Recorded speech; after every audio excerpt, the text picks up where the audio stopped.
Bonjour à tous, nous venons de remonter le temps des 20 premières années de la construction européenne. Et si vous avez raté les 2 premiers épisodes, je vous invite à y jeter un œil.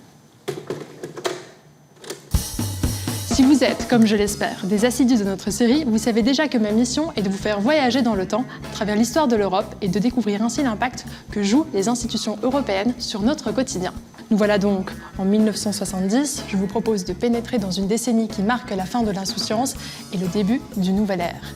Mais avant ça, j'aimerais vous présenter mon collègue Angel qui a eu la dure mission de pénétrer dans les archives de l'histoire européenne. Salut Angel. Peace and love, petite sœur.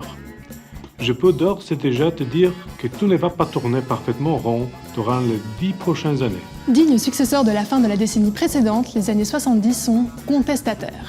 Combat pour la liberté de la femme, mobilisation pour la paix, mouvement contre la peine de mort, lutte contre le nucléaire et un retour vers la nature qui annonce l'idéal écologiste. L'Europe s'est construite sur la base de la solidarité entre 6 pays qui constituent désormais la CEE, la Communauté économique européenne. En soutenant le secteur de l'énergie et de l'industrie, l'Europe a essayé de garantir une paix durable après les horreurs de la guerre. En soutenant l'agriculture, la CEE permet à tout un continent de prospérer en dehors des jeux de pouvoir qui tiraillent le monde. La CEE soutient des régions qui sont plus défavorisées que d'autres. Elle augmente le standard de vie des citoyens européens. Et ce projet historique à 6 nations va en attirer d'autres. Le Danemark, l'Irlande, le Royaume-Uni rejoignent en 1973 dans la grande aventure européenne l'Allemagne, la Belgique, la France, l'Italie, le Luxembourg et les Pays-Bas. À 9, on est plus fort qu'à 6, même si on augmente de la sorte les disparités, les intérêts et les priorités. De nouvelles inégalités apparaissent entre les régions de marché commun élargi. Plus que jamais, il faut composer pour répartir les richesses au mieux. C'est l'époque où un choc pétrolier sans précédent va frapper de plein fouet les marchés mondiaux et les 9 pays membres de la Communauté économique européenne vont entrer en récession. Le moment est venu de se serrer les coudes et de mettre en place les leviers qui permettront de sortir ensemble de cette crise. On a retenu les leçons du passé.